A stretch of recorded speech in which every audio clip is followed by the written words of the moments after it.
নমস্কাৰ বন্ধুসকল, আজি কথা পাতিম অল ইণ্ডিয়া লিমিটেডত বিভিন্ন ধৰণৰ পোষ্ট ওলাইছে।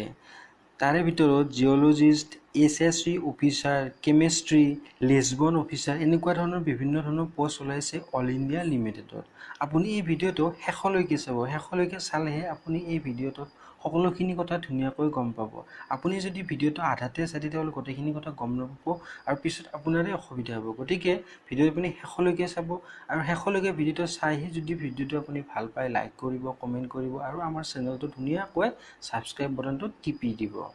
বলক ভিডিঅ'টো আৰম্ভ কৰি লওঁ। অল ইণ্ডিয়া লিমিটেডত চাকৰি উলিয়াইছে, আপোনাৰ ডেট হ'ল জুলাই 6 তাৰিখৰ পৰা আৰম্ভ কৰি আগষ্টৰ 27 তাৰিখ লাষ্ট ডেট। আগষ্টৰ 27 তাৰিখ লাষ্ট ডেট, গতিকে সময়সীমা বহুত আছে, চিন্তা কৰাৰ কোনো দৰকাৰ নাই।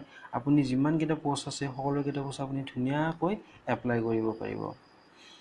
প্ৰথমটো পোষ্ট আছে জিঅ'লজিষ্ট অন কণ্টেষ্ট। পোষ্ট আছে দুটা। এডুকেশ্যন কোৱালিফিকেশ্যন MSc M.Tech পঢ়া হ'ব লাগিব জিঅ'লজিষ্ট। এডুকেশ্যন কোৱালিফিকেশ্যন MSc বা M.Tech পঢ়া হ'ব লাগিব জিঅ'লজিষ্ট। দৰমহা আছে 40,000 টকা। SSC officer in contest post আছে দুটা। Education qualification BE B.Tech anyway discipline আৰু দৰমহা আছে 40,000 টকা।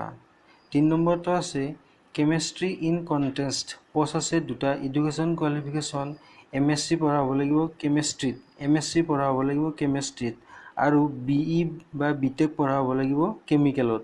দৰমহা আছে 50,000।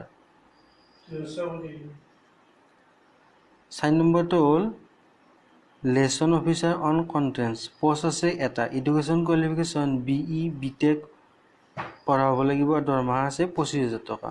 এই সকলোকেইটা পোষ্ট কেনেকৈ এপ্লাই কৰিব? আপুনি অৰিজিনেল মাৰ্কশ্বিট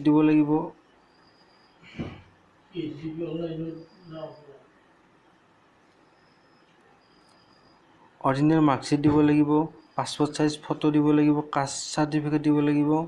দ্বিতীয়তে চেল্ফ ফটোষ্টেট কপি, অৰ্থাৎ আপোনাৰ ফটোখনৰ পিছফালে আপোনাৰ নিজৰ চাইন কৰা হ'ব লাগিব। লগতে অৰিজিনেল যিবিলাক আপোনাৰ পৰীক্ষাত দিয়া marksheet, matric, higher secondary pass, BA বা M.Tech সকলোবিলাক অৰিজিনেল চাৰ্টিফিকেটত আপুনি এটেষ্টেড কৰা হ'ব লাগিব। আৰু 4 নম্বৰতে দুখন পাছপোৰ্ট চাইজৰ ফটোকপি হ'ব লাগিব। আৰু 4 নম্বৰতে বায়'ডাটা ফৰ্মখন আপুনি জমা দিব লাগিব। এই সকলোখিনি জমা দিয়াৰ পিছতহে আপুনি এই পোষ্টত এপ্লাই কৰিব পাৰিব। আৰু সময় বহুত আছে, চিন্তা কৰাৰ কোনো দৰকাৰ নাই। 27 তাৰিখ লাষ্ট ডেট।